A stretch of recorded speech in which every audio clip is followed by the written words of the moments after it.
All right, hi everybody. Welcome to a very special Prog Report. We are doing a brand new type of program here that I'm stealing, or I asked to steal, from our good Yeah. friend Notes over here from the Notes Reviews channel. So you used to do a show called Quid Prog Quo, which I have listed right there, and Yeah. you had me on for the concept. I don't know, maybe 2 years ago now or something like Something that. like that. Yeah. But explain the premise. Actually, I'll let you explain it because it was your idea, and I've asked you if we can adopt it on our channel and use it. So Sure. Yeah. So this came to me during lockdown, and the whole reason why I did it was just to connect with my friends to talk about music again. So the general premise is that I would introduce my friends and loved ones to progressive rock music, and then they, as a way of enticing them to come on, as well as a little bit of retribution, they get me to listen to whatever they want. So it was kind of a quid pro quo, but I threw prog in there because I would always be right, giving prog. Now, half of the time I was getting friends that, loved progressive rock. And I'm like, well, how am I going to do this switch? Right. Because I wanted it to be a deep dive into prog while also being exposed to other musical genres and other expressions that normally I wouldn't be able to listen to. So half the time it was me diving deep into my own pockets of, other musical genres and artists that I loved that didn't necessarily touch on the prog side of things, and yeah, just seeing what my friends that loved the deep prog or metal thought about it. So yeah, that's the yeah. general concept of it. Just I think sharing two different albums. I think the one time you and I did it, you gave me Taylor Swift, and I Yeah. gave you Tears for Was it Fears. So that was Tears for not, Fears? yeah, Yeah. it was pretty good. Yeah. And Yeah. I think I gave you it was the new album if I'm remembering At that right that point, came yeah. out. Yeah. So yeah, so I was looking at we've had you on the channel a few times for Wheel of Prog things and other stuff, Mhm. and I thought this was a good idea, and I noticed that you hadn't really done it in a while, and you said you haven't had time. So Yeah. yeah, Yeah. so I I've think maybe we'll do one here, and then maybe just do a few more now and then. See how it goes. Absolutely. Yeah, because I did officially sunset it because it was originally just a podcast. And then I tried to do an offshoot where it was a podcast and the YouTube. It was just too much work. So I officially I call it sunset it. If the idea or I get inspiration to do it again comes up, I might. But honestly, I like the fact that it's living more on your side of the channel and I can just be a participant rather than an organizer. Yeah, yeah, for sure, Yeah. for sure. And actually, Yeah. what I wanted to do here, because it what the way it was there was no music on it, right? So Hmm. we spoke first. You did it. We did it in real time. We spoke first, Yeah. assigned the record without knowing what it was, left, went for an hour, heard it, came back and recorded. So here Yeah. we Yeah. changed it a little bit. We talked about a week ago and gave each other the record and allowed each other to sit with them for a little bit, which I actually Hmm. liked. And Yeah. then because actually I'll get to the album and my thoughts on it because of how that worked out. But Okay. well, also what we're gonna do is bring up Spotify on here and play a couple of snippets here and there of the album. So I'll let you Mhm. introduce the album that you asked me to listen to, and then we'll bring it up Sure here. thing. Yeah, it's right there. It's Imaginal Disk by Magdalena Bay. A duo, I believe. I've got their information here. So, yeah, a duo that was formed, I believe, in LA and then moved to Miami. So it's got Mika Tenenbaum and Matthew Lewin. And they actually come from an older band called Tubula Rasa. And part of the reason why I wanted to talk about this band in particular was Tubula Rasa, for anybody that knows, is much more of a progressive rock band. And they put Okay. out 3 or 4 records. Um, and I love that these two that came from a progressive rock background are now doing more of a synthwave pop project with Magdalena Bay. Their first album, I'm trying to remember what their first. I love their first album. You think I could remember it? Mercutial World, which I think came out in 2001.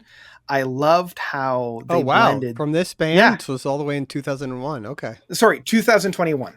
2021. Okay, I was gonna say I totally that's a long time. misspoke. Yeah. Sorry, that's my own dyslexia. I see the two and I see the one, and automatically it fills in the blanks.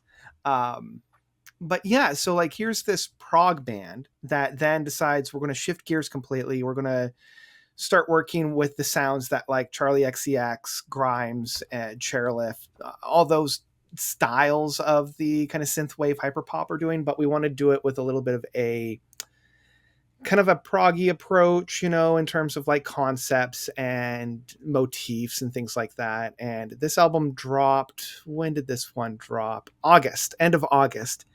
And I've been loving this album. It's kind of one of the front runners for my favorite record of the year Wow. so far. Like I've been really enjoying it. And that's not just because I've been loving pop this year. It's just, I don't know, there's so many things on this record that I really love and I'm excited to dive into. Yeah. So, yeah, I mean, I can totally get you liking this.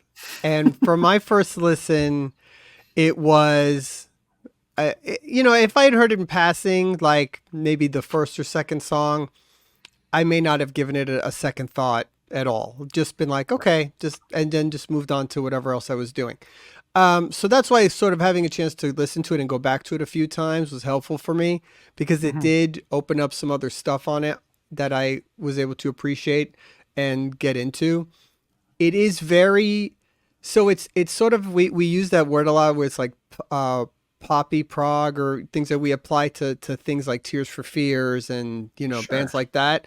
This is proggy pop in the more real sense. Like this is pop. This is real. Like Tears for Fears is rock based music, and you want to call it prog. It's not that far from it, really. If you want to get into it, it's guitar, bass, drums, some orchestration if you want. And it has that, with a pop influence or whatever. This is absolutely modern day sounding pop.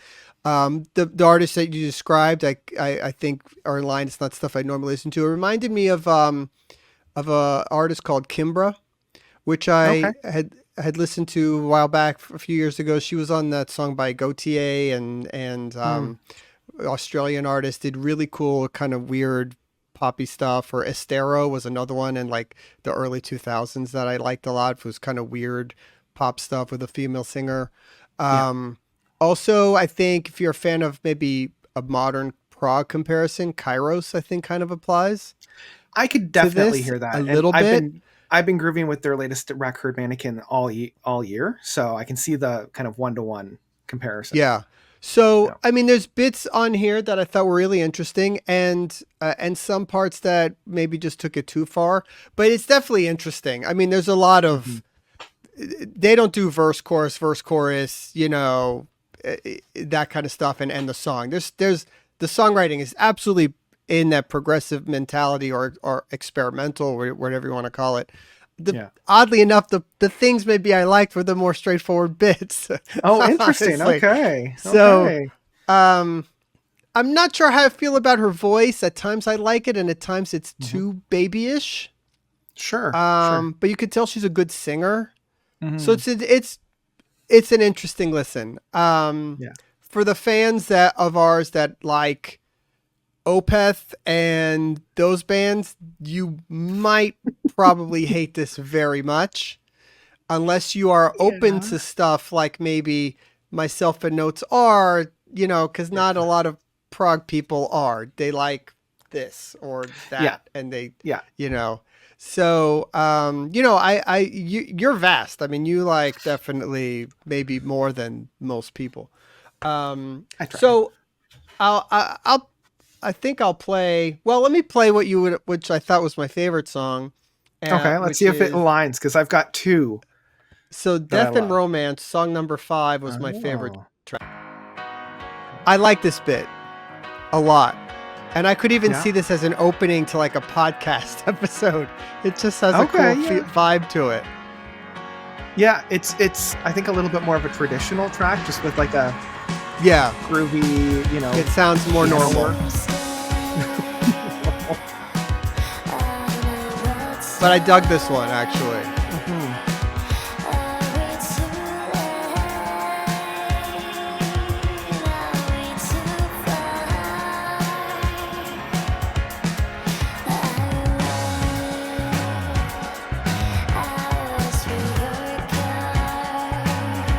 I suppose maybe we should get into the weirder stuff to showcase a little bit more what it's like. And I'm just, I listen to everything and anything, and the production of this record really surprised me, and really, like, that's what I particularly love about it. And just like, the mixing and mastering of this, especially after listening to a lot of like shoegaze and sludge metal. It's just like, this is how music's supposed to sound like. I also dug Angel on a Satellite. Okay, interesting. I'm gonna skip a little bit because it starts off kind of. Yeah, it's very like. The thing that I like, this to me feels very like Anathema, or I guess Atma. Like the falling satellites or the weather systems kind of feel. Yeah, but it has a nice build to it, I thought, too.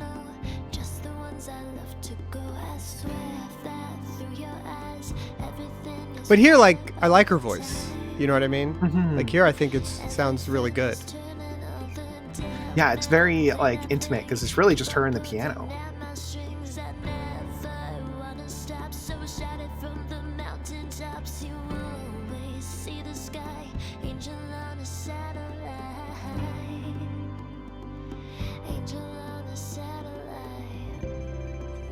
Those are two very interesting tracks that you had chosen because they're both. See, but like it changes, which is like this part is cool. All right, but let's get into some of the weirder songs that maybe you like. So what should I play that you want to showcase? The two that I listen to, the first one's Watching TV. Love the build of this one. Love how big it is. Like this is essentially it's a progressive rock track. Like it's a prog track.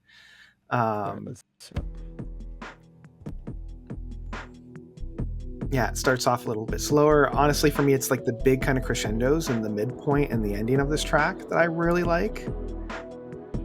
Because it starts off very somber, very slow. Yeah, this is a good one too. Yeah. Yeah.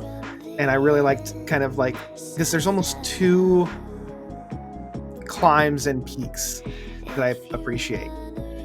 Not just, building to a singular point. There's kind of like one that happens and then they build on it even more.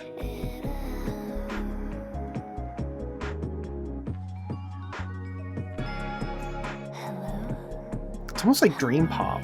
Like I'm trying to remember if that's a genre style, like dream pop, or if it's just synthwave.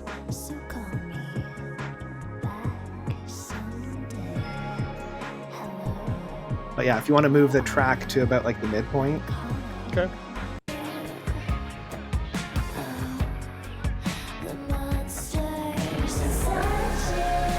Oh, I do remember this song. Yeah, and again, it's the production. Like this is something that Steven Wilson would be doing. It's like let's put it on 5.1 surround sound with things going all over the place. Yeah, I mean this kind of stuff is cool. It's like it's interesting, which you can appreciate. What's the other song? The other song was Cry For Me, which is the one that precedes Angel on a Satellite. Okay. This one might be my favorite track of the year. It reminds me of a Carly Rae Jepsen track of Loneliest at Times. Is this the one that's a bit more dancey, if I remember? It is. It's a little bit more disco-y. Yeah. And I like the fact that disco's kind of making a little bit of a resurgence. I know it's, a little bit of a hot take from a progger such as myself, but... Come for Prague, get some disco. Hey, the, Donna Summer's version of MacArthur's Park is 17 minutes long, so... That's right. But yeah, I love the groove.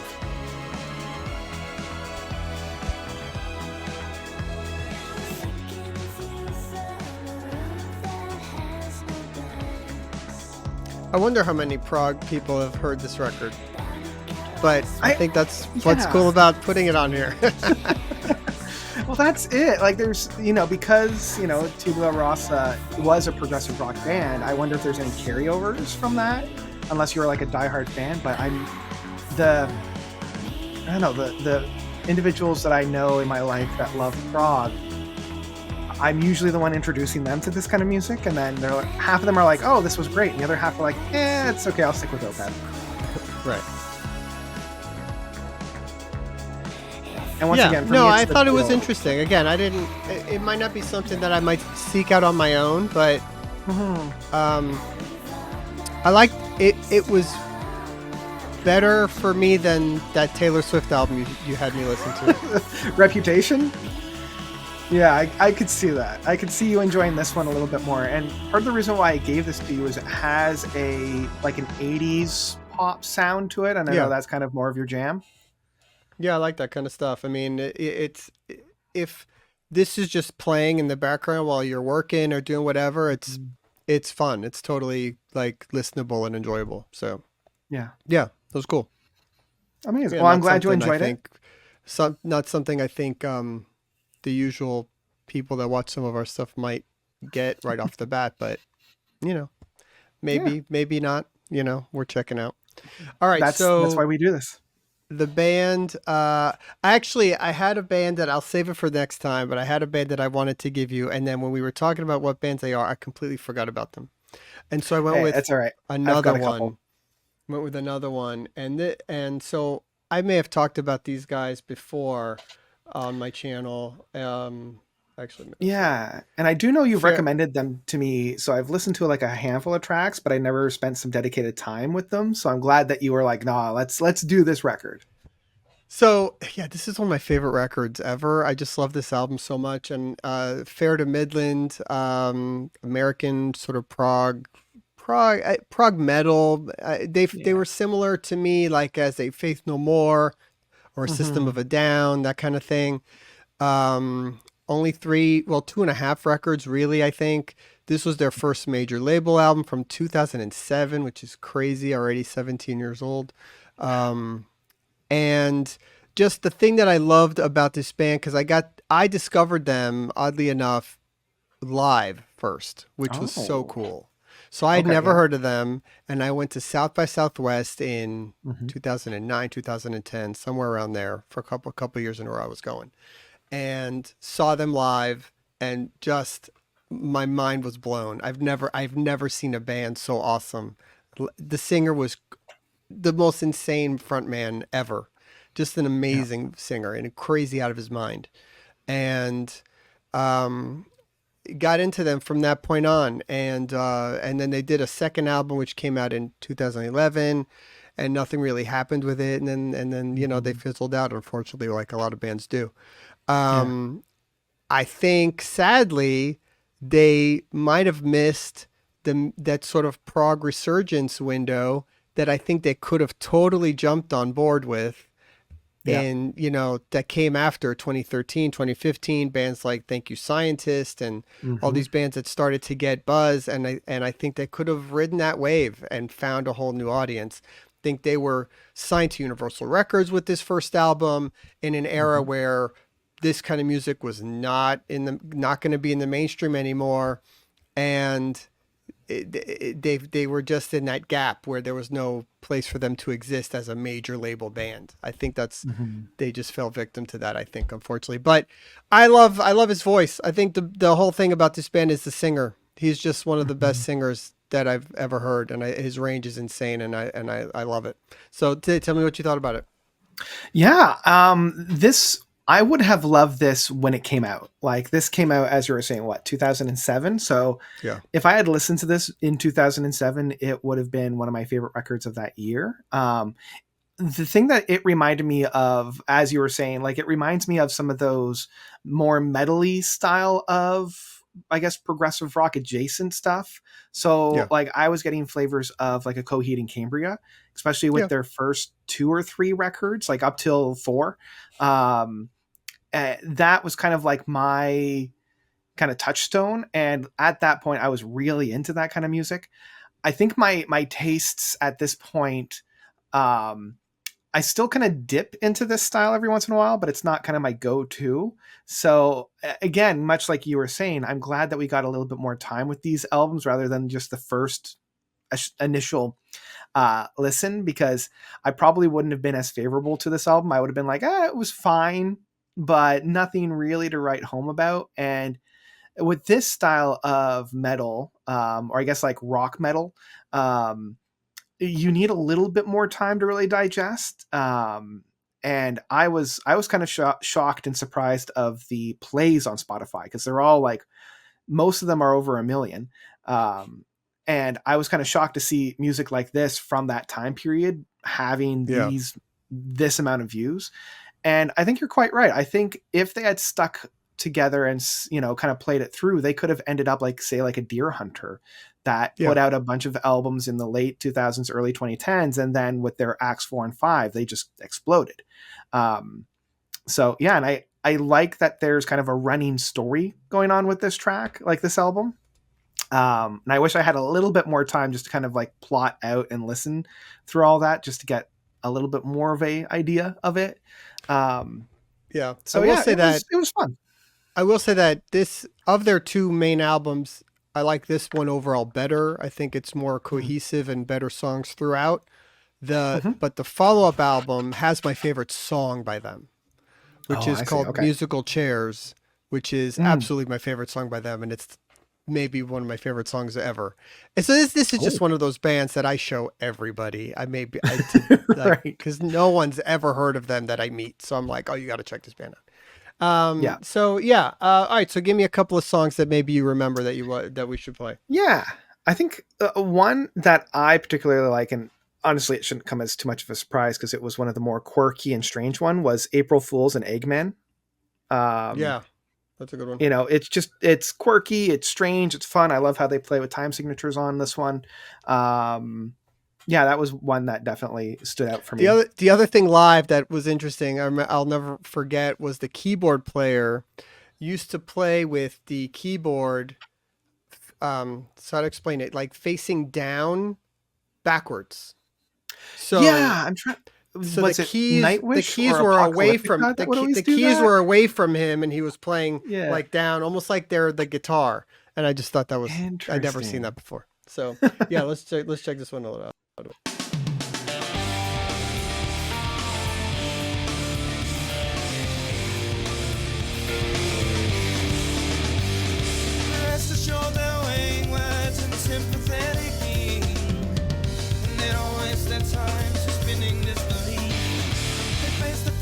Yeah, it reminds me of the band Earthside a little bit with the vocal works. Earthside. Oh, really? Okay. Yeah, just with like, the keyboard work, and just their last album where they had so many different vocalists on it. I love how the piano's so busy, and that's what's driving the song. It's just so different. Yeah. But then what? Like his vocals here jump so crazy in the chorus. That blows my mind. Yeah.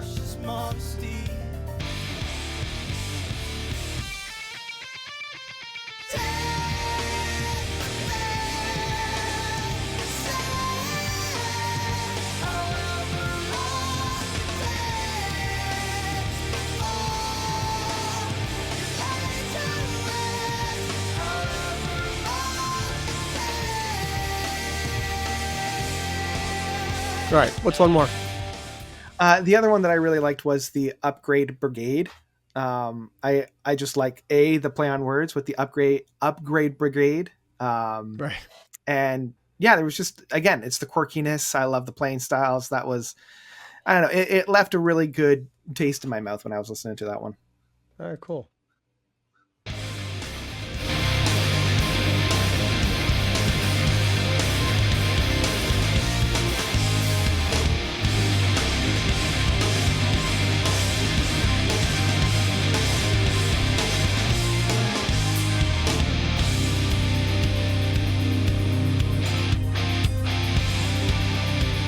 It's definitely more of a metal track. Yeah. A little bit more driven.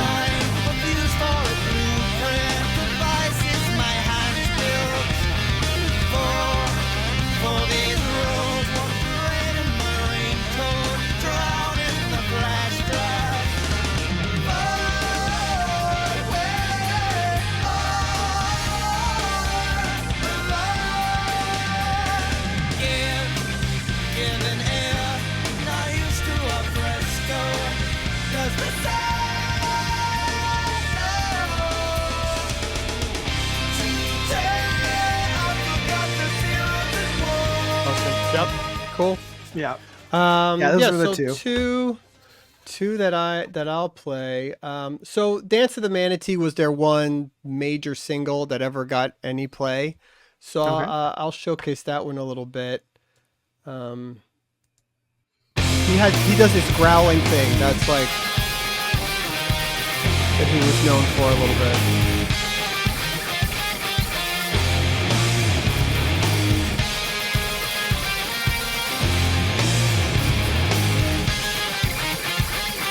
Take a little dive into the shallow spout deep sea. I see the tortoise in there in a rat race. And if it's a Also, their lyrics were really weird. Yeah. Their heads are the heaviest in operation. He's still not lost imagination. You can hear him out the whole ending. Just wait till then. Mary's had ourselves a ball. Oh yes we did. Mary's had ourselves a ball. I must admit, I lost those layers. Hold no virtue.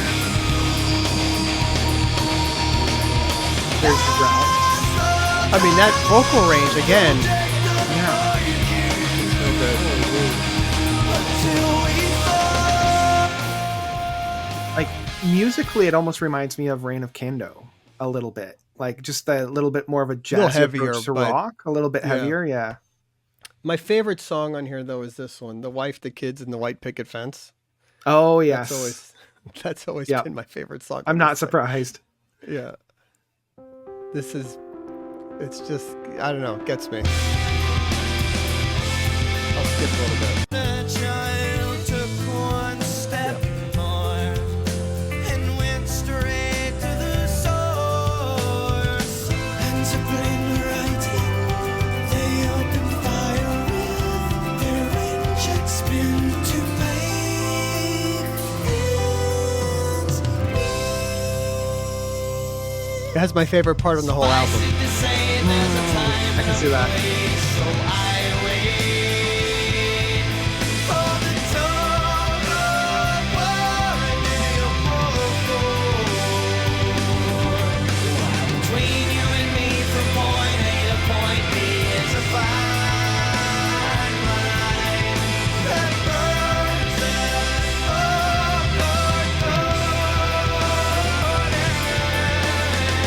so long can't go hold your breath. I'd rather follow This part coming up is my favorite part on the whole album. Okay.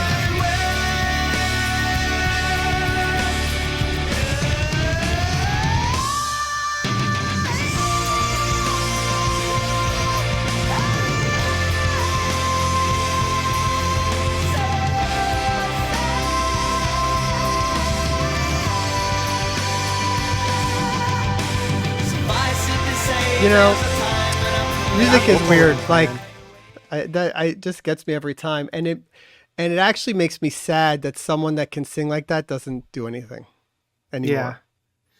Yeah, That because bums me I out. tried to do some research about like did these guys like individually do anything, and I couldn't find anything. He Just- disappeared. yeah. I've looked. He's disappeared. Wow. Yeah, because what a voice. It's so sad. It's crazy. I know. Yeah. I mean, it's 17 years. Who knows how he can sing these days? But I mean, he wasn't an old That's guy back then. Yeah. So yeah, man, I'm glad you checked that out. It's always fun for me to go back and listen to it because I love that record. And the other one is Magdalena Bay, Imaginal Disk, also really cool, different. You know, I think whenever we do this, if it's you and me doing this, it's always going to be weird, off the wall stuff like this for this, which I think Yeah. is fun. It's good because we don't only want to cover Steven Wilson, Dream Theater, and Neil Morris all the time. Yeah. For me, it's like I love a good steak, but that's not all that I want to eat for every meal every day. You know, like give me a cheeseburger, give me some, some pasta. I like different flavors. Yeah, So, right on. yeah. Cool. Yeah. All right, man. So this was very cool. Thank you for allowing us to do this here on the channel. And as always, Absolutely. please check out the Notes Reviews YouTube channel. They always got stuff going on over there. And we'll see you all again real soon. Please check out other stuff on the Prog Report channel, YouTube channel, subscribe, and all that stuff. And we'll see you all again real soon. Bye-bye. Hey, thanks for checking out the podcast. Don't forget to subscribe to our YouTube channel, wherever you get your podcasts. Follow us on all our socials and progreport.com. And we'll see you all again real soon. Thanks.